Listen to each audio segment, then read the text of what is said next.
Hello साथियों, नमस्कार। स्वागत है आप सभी का आपके YouTube चैनल सिलेक्शन पॉइंट पर।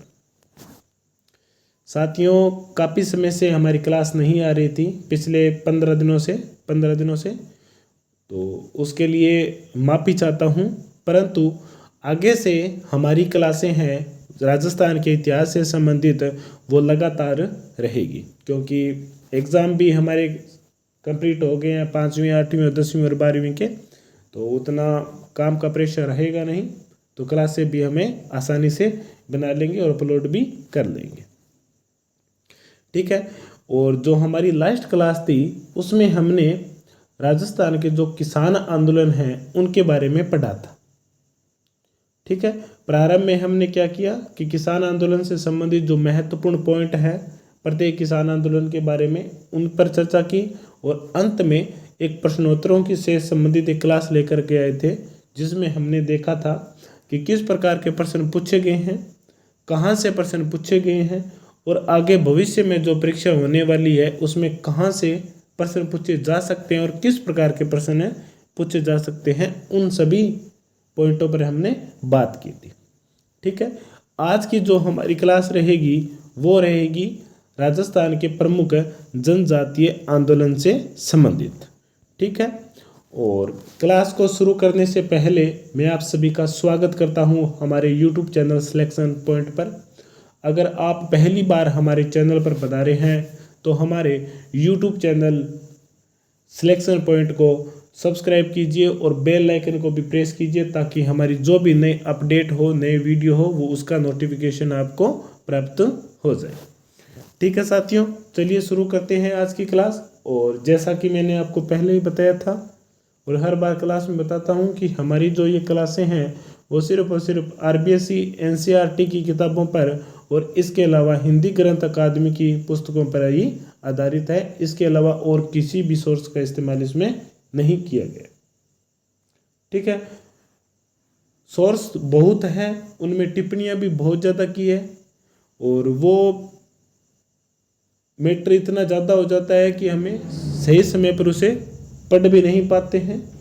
तो इसलिए हमें स्मार्ट तरीके से पढ़ना है और कम से कम पढ़ना है और बेहतर से बेहतर पढ़ना है। ठीक है। इसी चीज़ को ध्यान में रखते हुए मैं आपके सामने ये नोट्स लेकर के आया हूँ, जो परीक्षा की दृष्टि से आपके लिए बहुत कारगर सिद्ध रहेंगे। ठीक है। चलिए शुरू करते हैं। राजस्थान में जनजातीय आंदोलन।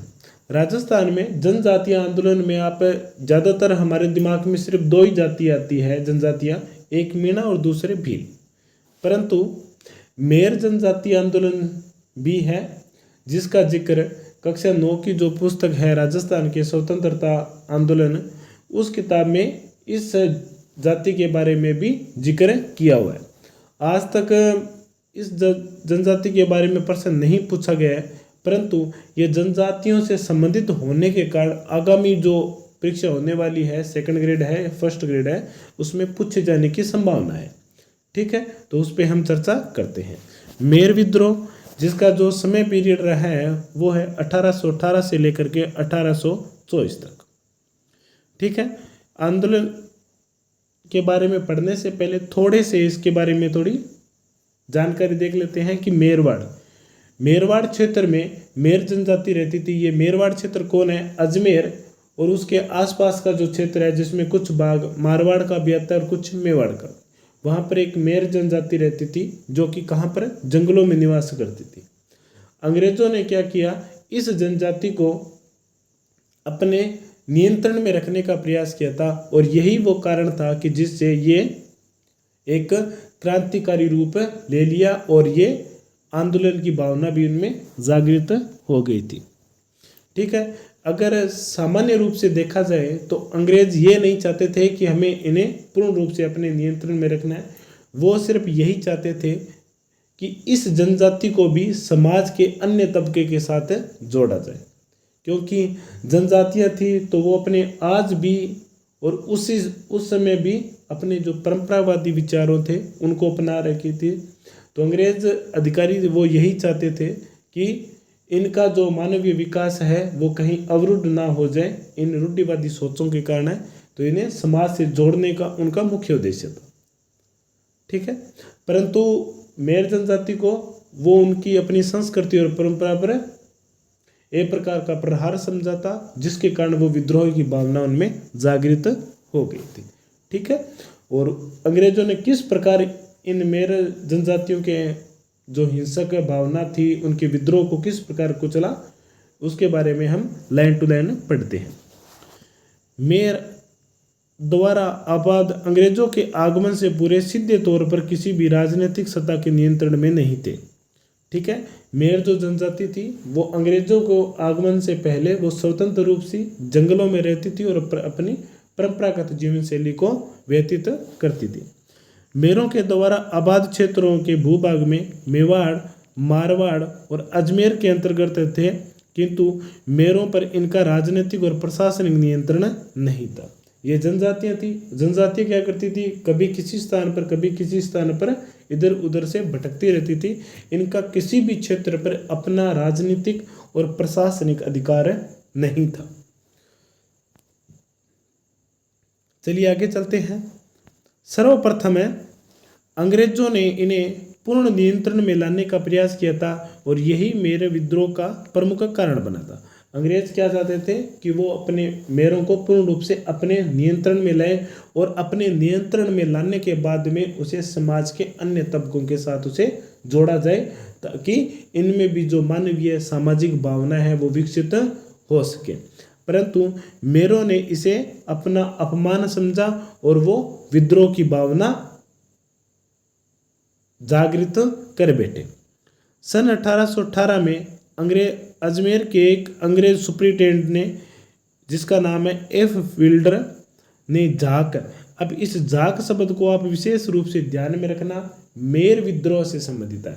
झाक जो गांव का नाम है एक, उसका संबंध किस जनजातीय आंदोलन से है, तो वो है मेर जनजातीय आंदोलन से। ठीक है। तो इसे विशेष रूप से ध्यान में रखना, क्योंकि मैंने पीछे भी आपको बताया था कि कई बार व्यक्तियों के नाम और स्थान का नाम भी पूछा जाता है आंदोलन से संबंधित में। ठीक है। झाक एवं अन्य गांव जो मेरवाड़ क्षेत्र के केंद्र बिंदु माने जाते थे के साथ समझौता किया था, जिसके अनुसार मेरों ने लूटपाट न करने की सहमति भी प्रदान की थी। 1818 में अजमेर के एक अंग्रेज अधिकारी एफ विल्डर ने झाक एवं उसके आसपास के गांव में, जहां पर मेर जनजाति बहुल्य इलाके थे, उनके साथ समझौता किया था और इस समझौते में मेरों ने लूटपाट न करने की भी सहमति प्रदान की थी। परंतु 1819 में एक घटना घटी थी। मार्च 1819 में विल्डर ने किसी एक कारण से मार्च 1819 में विल्डर ने किसी एक साधारण घटना को मेरों के द्वारा उपरोक्त समझौतों को तोड़ने सिद्ध करते हुए मेरवाड़ पर आक्रमण कर दिया और मेरों को दंडित किया था। मेवाड़ नहीं है, यहाँ पर मेरवाड़ कर देना। ठीक है। कब की बात है ये? मार्च 1819 में। ठीक है। मेरों को किसी एक साधारण सी घटना पर उपरोक्त समझौतों को तोड़ना समझा और एफ विल्डर ने मेरवाड़ के जो मेयर थे उन पर आक्रमण कर दिया और उन्हें दंडित किया। इससे क्या हुआ कि मेरों ने 1820 में जगह जगह पर विद्रोह कर दिए और अंग्रेजों की जो पुलिस चौकियां थी उनको भी जला दिया। प्रतिक्रिया स्वरूप मेरों ने 1820 के प्रारंभ में जगह जगह पर विद्रोह कर दिया था और अंग्रेजों की पुलिस चौकियों को भी जला दिया और सिपाहियों को भी मार डाला था। ठीक है। मूल रूप से जो मेर विद्रोह था वो 1818 से प्रारंभ हुआ था, परंतु जो मुख्य घटनाएं थी, विद्रोही घटनाएं, वो कब हुई थी? 1820 में। क्या कारण था? क्योंकि सुप्रिटेंडेंट एफ विल्डर ने किसी एक घटना के कारण जो समझौता हुआ था 1818 में मेर और अंग्रेज सरकार के बीच में, उसे तोड़ना माना और मेरवाड़ क्षेत्र पर आक्रमण करके मेरों को दंडित किया था। ठीक है। इसमें ये जो सन है 1820, इसे भी आप विशेष रूप से ध्यान में रखना। एक नंबर मैंने बताया था झाक नामक क्षेत्र, उसके बारे में भी आपको विशेष रूप से ध्यान में रखना है, आने वाले एग्जामों में पूछा जा सकता है। ठीक है। चलिए अगले प्रश्न पर चलते हैं, अगले पॉइंट पर चलते हैं। अगला हमारा पॉइंट है कि मेर विद्रोह को दबाने के लिए अंग्रेजी सेना ने मेवाड़ और मारवाड़ जो कि अजमेर के आसपास का जो क्षेत्र था उनकी संयुक्त सेनाओं से मेरों पर आक्रमण किया था और जनवरी 1821 के अंत तक मेर विद्रोह को दमन करने में भी सफल रही थी। क्या अंग्रेजी सेना जनवरी 1821 तक मेर विद्रोह को दमन करने में भी सफल रही थी। इसके बाद में अंग्रेजों ने क्या किया था कि भविष्य में मेर इस प्रकार की और विद्रोही गतिविधियों को न पन पावे, इसके लिए 1822 में मेरों से गठित मेरवाड़ बटालियन की स्थापना की गई थी अंग्रेज अधिकारियों के द्वारा, जिसमें जो सैनिक थे वो मेर जाति के थे। ठीक है, और इसका मुख्यालय था वो कहाँ पर बनाया गया था? ब्यावर में। कहाँ पर था? मुख्यालय ब्यावर में ही रखा गया था। ठीक है, तो इस बात को भी आप विशेष रूप से ध्यान में रखना। इसके बाद में क्या था कि प्रारंभ में अंग्रेजों ने दमनात्मक नीति का सहारा लिया था कि हम किसी प्रकार के ने मानसिक रूप से या शारीरिक रूप से दंडित करके उनमें सुधार ला सकते हैं, परंतु अंग्रेज इस स्थिति में मेरों की जो गतिविधियां थी उनमें किसी प्रकार का परिवर्तन नहीं कर पाए। उसके बाद में उन्होंने सुधारात्मक उपाय प्रारंभ किए थे और जिसके बाद में 1947 तक अंग्रेज मेरों को नियंत्रित करने में सफल भी रहे थे। ठीक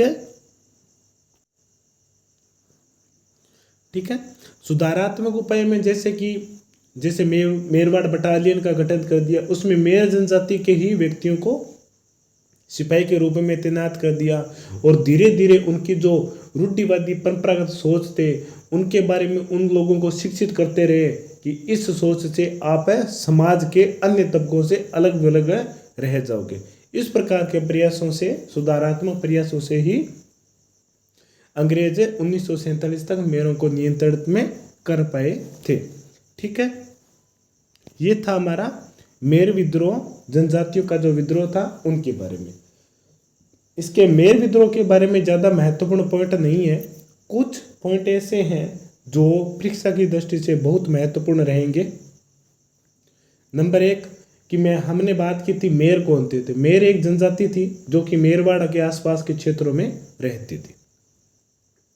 ठीक है, उसके बाद में क्या हुआ, एफ विल्डन नामक का एक अंग्रेज सुप्रिटेंडेंट था अजमेर का, उसने मेरों के साथ समझौता किया था कि 1818 में समझौता था कि आप लूटपाट नहीं करोगे। जाट एवं अन्य जो क्षेत्र थे जो मेरवाड़ों के गढ़ माने जाते थे, जहाँ पर मेर जनजाति सर्वाधिक रूप से वास करती थी। इसके बाद में 1819 में किसी कारण से अंग्रेज अधिकारियों को ये लगा था कि मेरों ने उनके समझौते को तोड़ा है, तो उन्होंने क्या किया,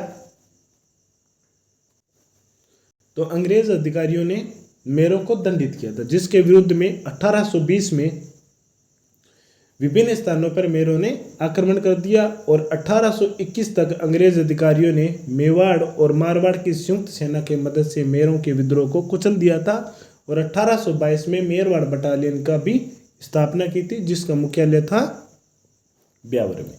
यह था हमारा मेर विद्रोह। ठीक है, चलिए आगे चलते हैं।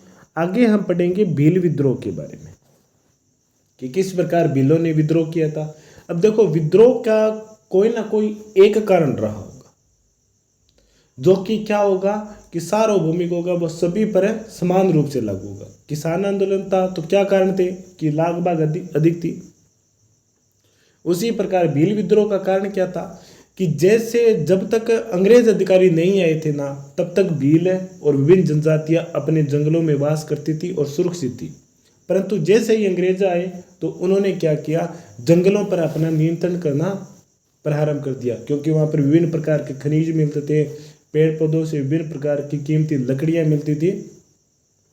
तो उन्होंने क्या किया था कि सबसे पहले इन जंगलों में जो जनजातियाँ रहती थी उनको नियंत्रण में रखा जाए, उसके बाद में ही हमें जंगलों पर अपना नियंत्रण स्थापित कर पाएंगे। ठीक है, और जैसे ही अंग्रेजों ने जंगलों में प्रवेश किया तो वो सिंपल सी बात है कि जब भी हमारे घर में कोई बाहरी व्यक्ति आकर प्रवेश करता है तो हमें अपने आप में एक विद्रोह की भावना जागृत हो उठती है। ठीक है, तो यही था भील, मेर और मीणों के विद्रोह का कारण। चलिए चर्चा करते हैं। बाणभट्ट कादंबरी के अनुसार भील शब्द का प्रयोग प्राचीन संस्कृत तथा अपभ्रंश साहित्य में भी मिलता है। ये भीलों के बारे में थोड़ी सी बेसिकली चीजें हैं। इसके अलावा कथा सरित सागर में भील शब्द का प्रयोग संभवतः सर्वप्रथम किया गया था। ठीक है, थोड़ा ध्यान में रखना, क्योंकि इनका संबंध कहीं पर भी, ये जो 2 लाइनें हैं 3 लाइनें हैं, इनका संबंध भील विद्रोह से कहीं पर भी नहीं है, परंतु बेसिकली चीजें हैं तो थोड़ा सा ध्यान में रखना। इसके बाद में कर्नल जेम्स टोड ने इन्हें वनपुत्र तथा जंगली शिशु के नाम से भी पुकारा था। ठीक है, ये 3 बातें थी, बस आप थोड़ा सा ध्यान में रखना। चलिए अब आगे चलते हैं, विद्रोह के क्या कारण थे।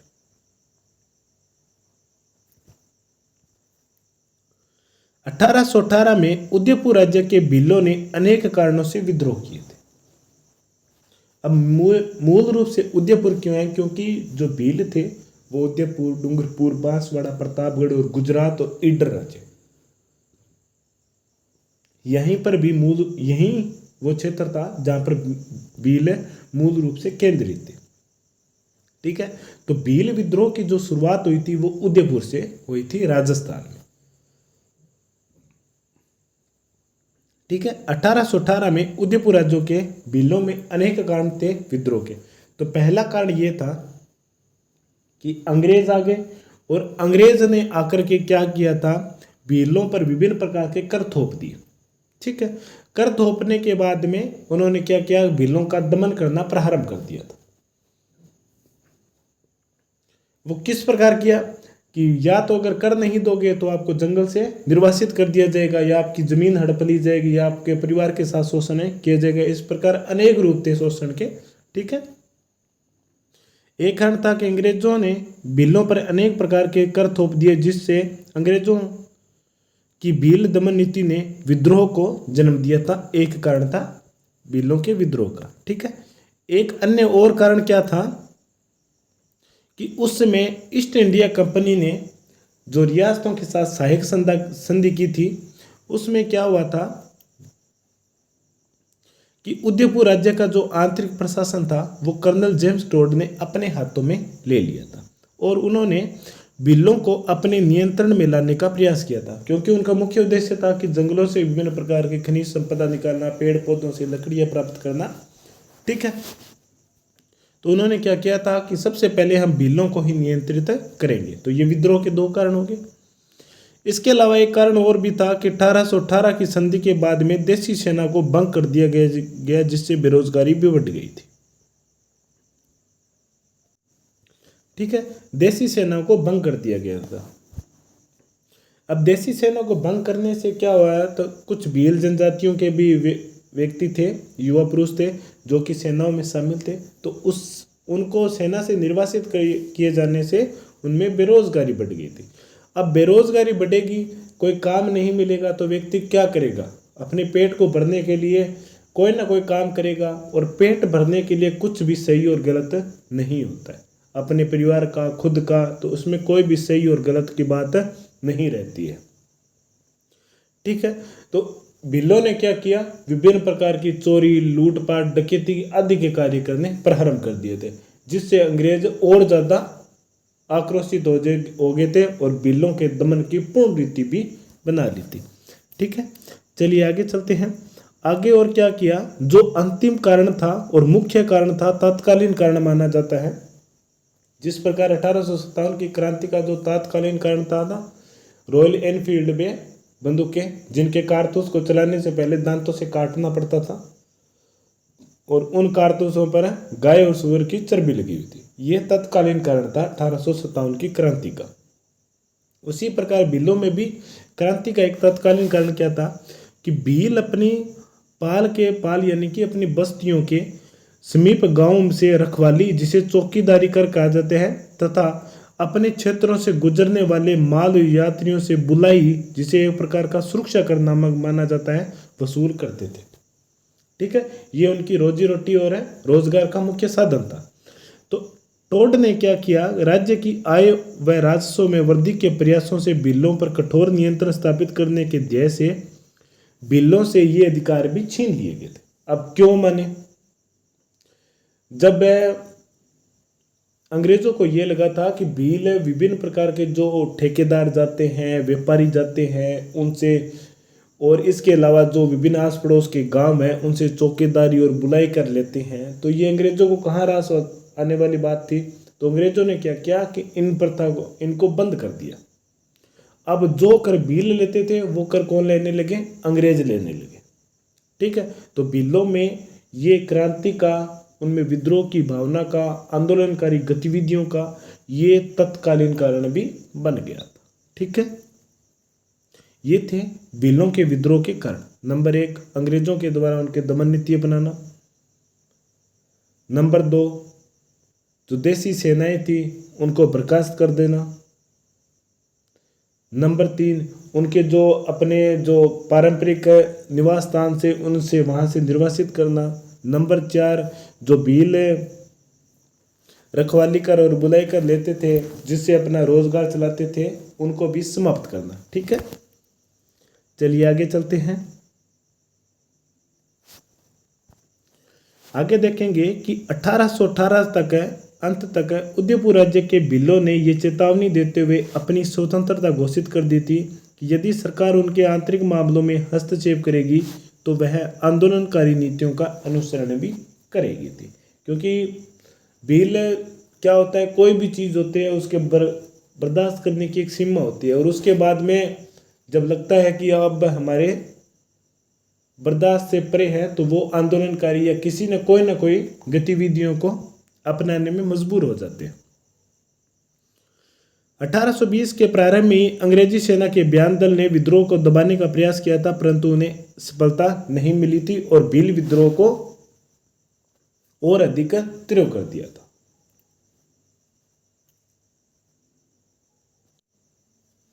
अठारह के प्रारंभ में जब अंग्रेजी सेना ने विद्रोह को दबाने का प्रयास किया था, परंतु जब वो असफल रही तो भीलों का हौसला और ज़्यादा बढ़ गया और उन्हें लगा था कि हम जल्द से जल्द इन अंग्रेज अधिकारियों को अपने जो निवास स्थान है, अपना गृह स्थान से, वहाँ से उन्हें निकाल देंगे। ठीक है, चलिए आगे चलते हैं।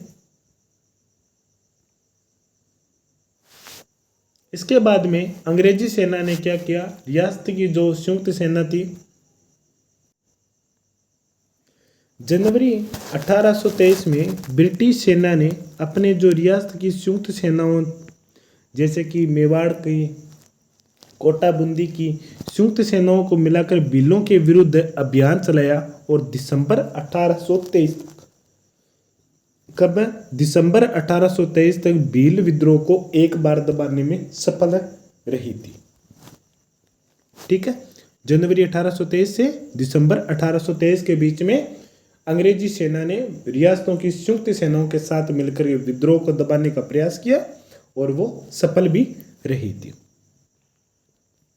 इसके अलावा अब उदयपुर में जिस प्रकार के विद्रोह हो रहे थे उसी प्रकार के भील विद्रोह डूंगरपुर के भीलों में भी विद्रोह की भावना जागृत हुई, परंतु यहाँ के भील मुखियों ने मई 1825 में अंग्रेज अधिकारियों और रियासतों के साथ समझौता कर लिया था और विद्रोह की भावना ज़्यादा जागृत नहीं रही और लंबे समय तक भी नहीं रही थी। ठीक है, आगे चलते हैं। इस प्रकार के समझौते डूंगरपुर के राज्य की जो सिमुरवारू और देवल और नंदू पालों के भी जो भील थे ने भी किया था। ठीक है, जिस प्रकार डूंगरपुर राज्य के भीलों ने समझौते किए थे, इसी प्रकार डूंगरपुर राज्य के कुछ और भील इलाके क्षेत्र थे जिसमें सिमुरवारू, देवल और नंदू पालों का नाम आता है, वहाँ पर भी इन्होंने समझौते कर लिए थे और भील विद्रोही भावना को शांत रखा था। इसके अलावा उदयपुर में जनवरी 1826 में गिरासिया भील मुखिया दौलत सिंह एवं गोविंद राम ने अंग्रेजों एवं उदयपुर राज्य के खिलाफ विद्रोह प्रारंभ कर दिया था। दिसंबर 23 में दबा दिया था, परंतु जनवरी 1826 में ये विद्रोह पुनः प्रारंभ हो गया था। उदयपुर में जनवरी 1826 में ग्रास्य भील मुखिया दौलत सिंह एवं गोविंद राम ने अंग्रेजों और उदयपुर राज्य के खिलाफ विद्रोह कर दिया था, परंतु कुछ समय के बाद ही 1826 में दौलत सिंह ने आत्मसमर्पण कर दिया था। ठीक है, ये कुछ बातें हैं जो शायद परीक्षा की दृष्टि से इतनी महत्वपूर्ण नहीं है, परंतु इन्हें इसलिए बताया गया ताकि हमें एक क्रम का पता रहे। और कोई चीज़ है, क्योंकि ज़्यादातर आजकल के जो एग्ज़ाम होते हैं उसमें आपने देखा होगा कि समझ पर आधारित है, तो कोई हर कड़ी जब एक दूसरे से जुड़ी हुई रहेगी तभी हम अगली बातें समझ में आएगी। ठीक है, तो जनवरी 1826 में ग्रास्य भील मुखिया दौलत सिंह और गोविंद राम ने अंग्रेजों और उदयपुर राज्य के खिलाफ विद्रोह कर दिया, परंतु जल्द ही दौलत सिंह ने आत्मसमर्पण करके इस विद्रोह को समाप्त किया था। इसके अलावा 1836 में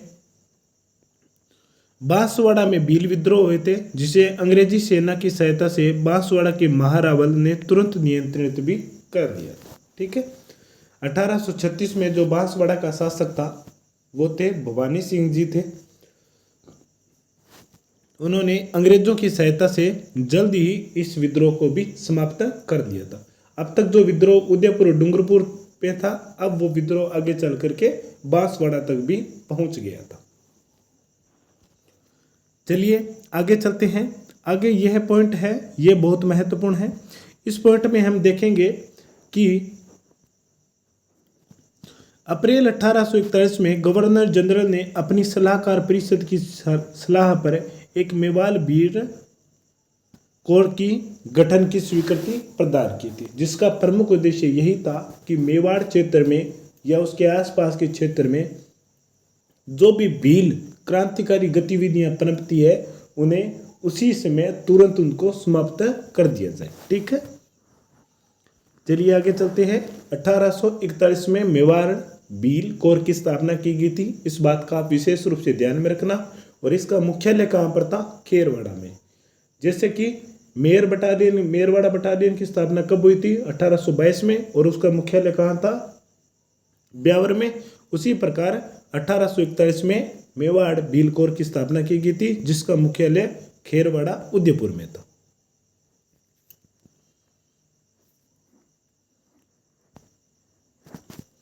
मेवाड़ भील कोर का मुख्यालय उदयपुर राज्य में खेरवाड़ा रखा गया था तथा मेवाड़ के भील क्षेत्र में खेरवाड़ा और कोटड़ी में 2 सैनिक छावनियां भी स्थापित की गई थी।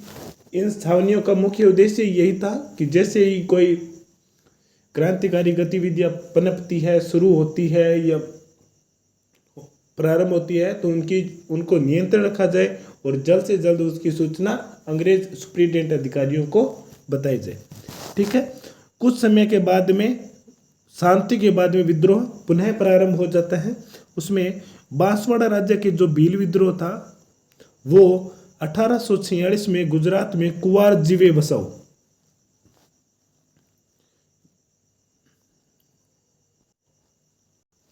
ठीक है, बांसवाड़ा राज्य के भील विद्रोह को गुजरात में 1846 में कुंवर जीवे बसाओ के नेतृत्व में गुजरात में जो भील विद्रोह हुआ था उससे प्रेरणा मिली और उसी से बांसवाड़ा में जो भील थे उनमें विद्रोह की भावना भी बढ़ी थी। ठीक है, वैसे इतनी महत्वपूर्ण बात नहीं है, परंतु आप थोड़ा सा ध्यान में रखना इसमें कुंवर जीवे बसाओ के बारे में। चलिए आगे चलते हैं। अब अगला जो पॉइंट है ये बहुत महत्वपूर्ण है, विशेष रूप से ध्यान में रखना कि उदयपुर राज्य के कालीवास में भील विद्रोह कब प्रारंभ हुआ था। ये प्रश्न है, एक बार एग्जाम में पूछा हुआ भी है कि उदयपुर के कालीवास में भील विद्रोह कब प्रारंभ हुआ था। तब हमारा राइट आंसर रहेगा उसमें दिसंबर 1855। ठीक है, तो भील विद्रोह कब प्रारंभ हुआ था? दिसंबर 1855 में। इसके बाद में तत्कालीन महाराणा स्वरूप सिंह ने मेहता स्वाई सिंह को एक सेना लेकर के 1 नवंबर 1856 को भीलों के दमन हेतु भेजा था और सेनाओं ने गांव में आग लगा दी थी, जिससे भारी संख्या में भील मारे भी गए थे। ठीक है, 1856 की बात है तो 1 साल के बाद में 1857 की क्रांति प्रारंभ हो गई थी। उधर भीलों में ये विद्रोह की भावना थी, वो देसी रियासतों और अंग्रेज अधिकारियों के विरुद्ध में थे, परंतु उन्हें जो भारत के अन्य भागों में जो विद्रोह की गतिविधियां चल रही थी उनके बारे में जानकारी नहीं थी, क्योंकि संचार के साधन नहीं थे, ना ज़्यादा वो पढ़े लिखे थे। ठीक है, तो वो परंपरागत रूढ़िवादी सोच के थे। वो सिर्फ अपने निवास स्थान को, अपनी संस्कृति और अपनी परंपरा को बचाने के लिए रियासतों और अंग्रेजों के साथ विरुद्ध विद्रोह कर रहे थे। ठीक है, इस बात का विशेष रूप से ध्यान में रखना कि भीलों को, जो भील विद्रोह थे 1855-56 में चल रहे थे, उनको 1857 की क्रांति से किसी भी प्रकार का उनका संबंध नहीं था। एक पॉइंट हो, और एक पॉइंट हमने 1857 की क्रांति में एक पॉइंट और देखा था कि जब राजस्थान में 1857 की क्रांति प्रारंभ हुई थी तो उस समय राजस्थान में एक भी यूरोपीय सैनिक मौजूद नहीं था। ये दो पॉइंट है, दोनों पॉइंट आपको कंफ्यूज करने वाले हैं, आपके प्रश्न को, उत्तर को देने में थोड़ी सी अड़चन पैदा करने वाले हैं। तो इन पॉइंटों को आप विशेष रूप से ध्यान में रखना, क्योंकि एग्जामिनर इसी प्रकार के प्रश्न और इसी प्रकार के ऑप्शन आते हैं, जिससे क्या होता है, बच्चे भ्रमित हो जाते हैं। अब देखो, जिसका नहीं पढ़ा होगा वो क्या करेगा, उसके याद ध्यान में होगा कि भील विद्रोह 1856-60 इसके इर्द गिर्द था, तो हो सकता है कि 1857 की क्रांति से वो जुड़ा हुआ था, परंतु ऐसा नहीं है। ये स्पष्ट रूप से बात लिखी हुई है किताब में, मैं उसका प्रमाण भी दे सकता हूँ अगर आप चाहते हो तो। ठीक है, उस किताब में स्पष्ट रूप से बात कही गई है कि भील विद्रोह उस समय चल रहा था, परंतु उसे 1857 की क्रांति के बारे में वो अनभिज्ञ थे, यानी कि उनको जानकारी नहीं थी। 1857 की क्रांति के दौरान भी भील विद्रोह की संभावना थी, किंतु भील इस राष्ट्रीय क्रांति के बारे में अनभिज्ञ थे। इस बात का विशेष रूप से ध्यान में रखना। ठीक है, और यहाँ पर दिसंबर 1855 में उदयपुर राज्य के कालीवास में भील विद्रोह हुआ था, इस बात को भी आप ध्यान में रखना। इसके बाद में ये अगले दो पॉइंट है, ये भी ध्यान में रखना कि 1861 में उदयपुर के समीप खेरवाड़ा क्षेत्र में और 1863 में कोटड़ा, ये वही दो सैनिक स्थान है जहां पर सैनिक छावनियां स्थापित की थी अंग्रेज अधिकारियों ने। यहां पर भी विद्रोह की भावना पैदा हो गई थी। ठीक है,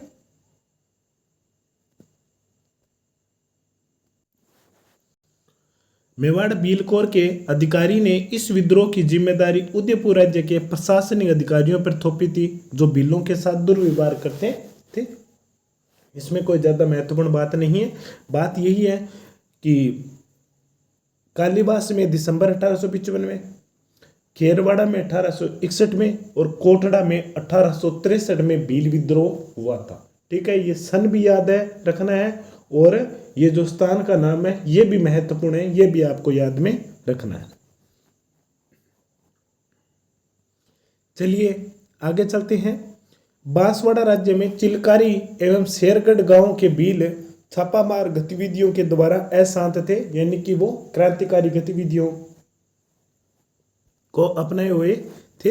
ये कोई ज़्यादा महत्वपूर्ण बात नहीं है, बस आप थोड़ा ध्यान में रखना। चिलकारी और शेरगढ़, गांव का नाम है चिलकारी और शेरगढ़, बांसवाड़ा से संबंधित है, बस आप इतना ध्यान में रखना।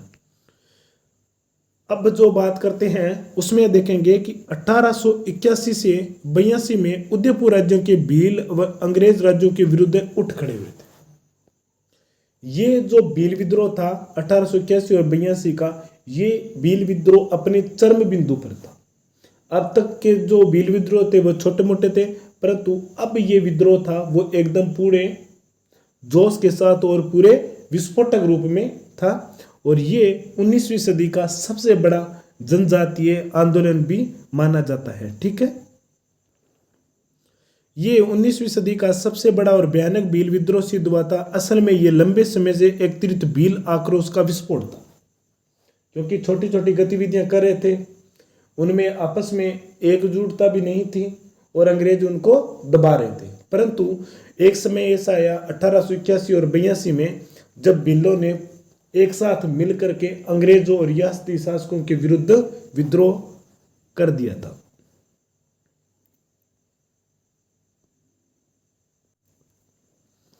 आगे देखते हैं कि 26 मार्च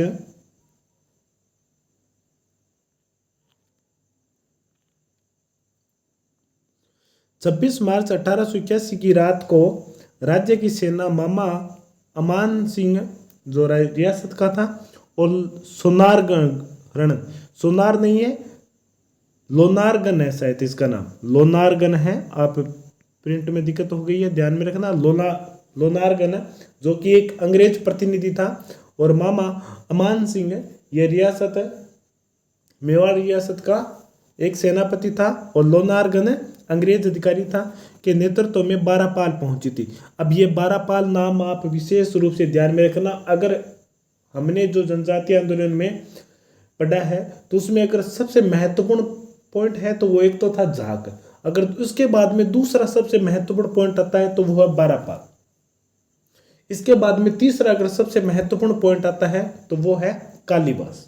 ठीक है, और इसके अलावा अगर कोई और भी प्रश्न पूछे जा सकते हैं तो वो थे कि मेरवाड़ बटालियन की स्थापना कब हुई, भील बटालियन की स्थापना कब हुई, वो महत्वपूर्ण है। इस सेना ने क्या किया, 27 और 28 मार्च को 12 पाल गांव पहुंची और सैकड़ों भील झोंपड़ियों को जला दिया था, और भीलों के बहुत सारे परिवार उजड़ गए थे और वो पहाड़ियों की तरफ ऊंचाई की ओर भाग उठे थे। ठीक है, क्योंकि भील जंगलियों में रहते थे, पहाड़ों में वहीं पर रहते थे, तो वो भागकर सुरक्षित स्थान पर पहुंच गए थे, परंतु सेना को उस सुरक्षित स्थान पर पहुंचने में काफी मुश्किलों का सामना करना पड़ा था। ठीक है, इससे निराश होकर के सेना ने क्या किया कि रिखवदेग गांव का नाम है, वहीं पर उन सेना ने डेरा डाल दिया था। ठीक है, इस पर क्या हुआ कि रात्रि में जब रिखवदेव गांव में इस राजकीय सेना ने डेरा डाला हुआ था, उसी समय लगभग 8000 से अधिक भीलों ने उन्हें घेर लिया था। ठीक है, और उस समय भीलों का जो मुख्य नेतृत्व करता था वो थे प्रमुख नेता बिलखपाल। बिलखपाल का गमेती निमा, पीपली का खेमा और सगात्री का जयता, ये वो 3 प्रमुख कार्यकर्ता नेता थे जिनके नेतृत्व में भीलों ने रिखवदेव गांव में जो आराम कर रही थी एकत्रित हुई राजकीय सेना थी उनको चारों ओर से घेर लिया था। परंतु सौभाग्य से क्या था, इस राजकीय सेना में महाराणा का निजी सचिव श्यामल दास भी था। इसमें मेवाड़ के महाराणा सज्जन सिंह थे, तो उनका जो दरबारी था श्यामल दास, जिन्होंने वीर विनोद नामक ग्रंथ की रचना की थी, वो भी शामिल थे। ठीक है, और इन्हीं के प्रयासों से क्या हुआ था कि रिखवदेव मंदिर में के पुजारी खेमराज भंडारी के माध्यम से भील नेताओं ने से वार्ता की थी। किसने? श्यामल दास ने। और उसके बाद में इन सेना और भीलों के बीच में समझौता हुआ था, और अंततः 24 अप्रैल 1881 को भीलों के साथ एक समझौता हुआ, और जिससे क्या हुआ था कि जो लंबे समय से भील विद्रोह की भावना चल रही थी वो अब जाकर के क्या हो गई, शांत हो गई थी, एक प्रकार से समाप्त भी हो गई थी। ठीक है, ये भील विद्रोह वो था कि ये पूरा एकदम स्थायी रूप से समाप्त नहीं हुआ था। उसके बाद में गुरु गोविंद गिरी आते हैं, मोतीलाल तेजाब आते हैं, वो भी कुछ आंदोलनकारी गतिविधियों को बढ़ावा देते हैं और इन जनजातियों को जागृत करते हैं। उनके बारे में जो हमारी नेक्स्ट क्लास रहेगी उसमें हम पढ़ेंगे। ठीक है, आज की क्लास में एक बार पुनः हम थोड़ा सा रिवीजन कर लेते हैं भील विद्रोह के बारे में। ठीक है, तो उदयपुर क्षेत्र में भील विद्रोह प्रारंभ हुआ था। कारण क्या था? अंग्रेजों के द्वारा उनका दमन करना, उनके परंपरागत अधिकारों को उनसे छीनना। ठीक है, जो देसी सेनाएं थी, देसी सेनाओं को भंग करना, जिससे भील क्या हो गए थे, बेरोजगार हो गए थे। इसके अलावा चौकीदार और बुलाई कर लेते थे, उनसे भी उनका अधिकार छीन लिया था, जिससे भीलों में विद्रोह की भावना बढ़ गई। और 1820 के आते आते 1818 के आते आते भीलों ने विभिन्न स्थानों पर विद्रोह कर दिया था। इसके बाद में जनवरी 1821 से लेकर के दिसंबर 1823 तक अंग्रेजी सेनाओं ने राजकीय सेनाओं और रियासतों की सेनाओं के साथ मिलकर के इन भीलों के विद्रोह को दमन कर दिया था, और कुछ समय के लिए भील विद्रोह की तरह समाप्त भी हो गया था। डूंगरपुर और बांसवाड़ा में कुछ विद्रोहकारी गतिविधियां भी हुई थी, परंतु वहाँ के जो नेता थे उन्होंने ही आत्मसमर्पण कर दिया।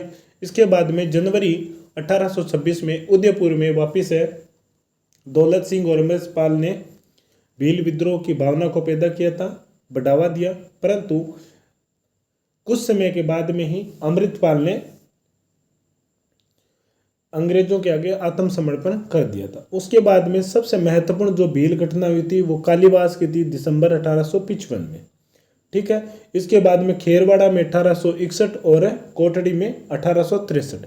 इसी दौरान क्या हुआ था, 1841 में मेवाड़ भील कोर की स्थापना की गई थी, जिसका मुख्यालय था खेरवाड़ा में 1841 में।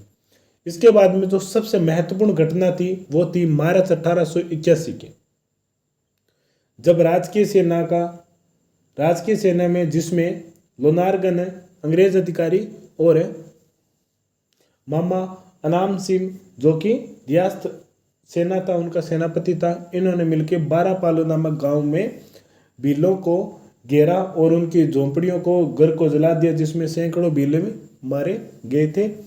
अंत में क्या हुआ था कि रिखवदेव नामक एक गांव था, वहां पर ये राजकीय सेना आराम कर रही थी।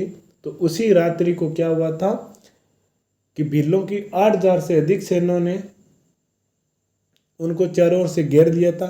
इसी सेना में श्यामल दास भी थे, जिन्होंने रिखवदेव मंदिर के पुजारी के सहयोग से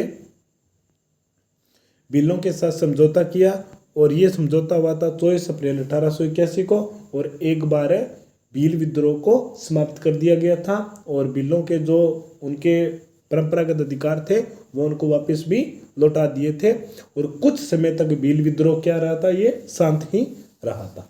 आगे हम गोविंदगिरी और मोतीलाल तेजावत के बारे में पढ़ेंगे, जिसका हम हमारी जो नेक्स्ट क्लास रहेगी उसमें बड़े ही विस्तार पूर्वक से अध्ययन करेंगे। ठीक है साथियों, तो आज की क्लास कैसी रही कमेंट करके ज़रूर बताना। मिलते हैं अगली क्लास में। जय हिंद, जय भारत।